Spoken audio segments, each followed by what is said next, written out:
వర్షాకాలంలో నీళ్లు బాగా వర్షం పడుతున్న రోడ్డు మీద నీళ్లు ఉంటాయి. రోడ్డు పక్కన అంచుల్లో కొంచెం పొడి ఉంటుంది, అంటే బాగా తడిసిపోకుండా బురద లేకుండా ఉంటుందని అటు నడుస్తారు. నడిచేటప్పుడు అక్కడక్కడ కరెంట్ పోల్స్ ఉంటాయి. జారిపోకుండా అది పట్టుకుని వెళ్ళడానికి ప్రయత్నం చేస్తారు. వెళ్తున్న దారిలో ఆ కరెంట్ పోల్ని పట్టుకుంటారు. దాని నిండా వర్షపు నీళ్లకు కరెంట్ పాస్ అవుతుంటుంది. కంటికి కనబడదు. పట్టుకున్న వ్యక్తి పట్టుకున్నట్టుగానే కదలకుండా ఇరుచుకొని ప్రాణం పోగొట్టుకున్న వాళ్ళు ఎంతోమంది రోడ్ల మీద ప్రాణాలు పోయి, డ్యూటీకి వెళ్తూ, ఉద్యోగానికి వెళ్తూ, ఆఫీస్కి వెళ్తూ, జస్ట్ నడుస్తూ నీళ్ళలో దిగకూడదు కదా అని వెళ్ళి స్తంభాన్ని పట్టుకొని ప్రాణాలు తీసేసింది. ఆమె దాడుతున్నప్పుడు ఒక పోల్ కనిపిస్తే జస్ట్ చేయి వేసింది అంతే, ఆ ఆయుష్ని తీసేసింది. నిండు ఆయుష్ని నాశనం చేసేసింది. తన ప్రాణం పోతుందని తను ఊహించి కూడా ఉండదు. ఆమెను పట్టుకోవడానికి కూడా భయపడ్డారు. పట్టుకుంటే వాళ్ళని కూడా పట్టుకునే అవకాశం ఉంది. ప్రజలు వచ్చి ఆమెను రక్షించేలోగా ప్రాణం గాల్లో కలిసిపోయింది. చూడండి, ఆ చిన్న బిడ్డ సైకిల్ తొక్కుతూ వెళ్తూ సడన్గా ఆ పోల్ మీద చేయిబెట్టాడు. 2 పిల్లలు ప్రాణాలు పోగొట్టుకున్నారు. అక్కడ వర్క్ చేస్తున్నారు నీట్గా, కానీ అక్కడ కరెంటు వైర్ ఉందన్న సంగతి చూసుకోలేదు. యవన కుమారులు ప్రాణాలు పోగొట్టుకున్నారు.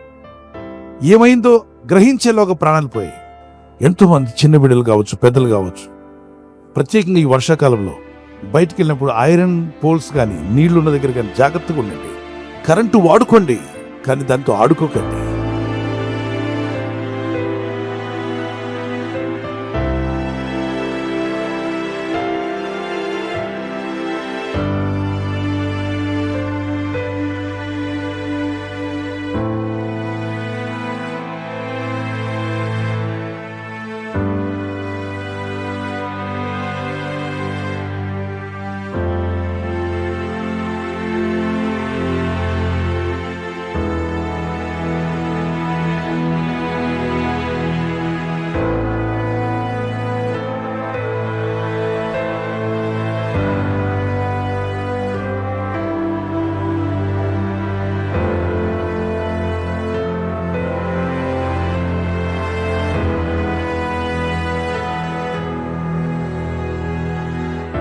వెంటనే మీ బంధువులకు, స్నేహితులకు తప్పక షేర్ చేయండి.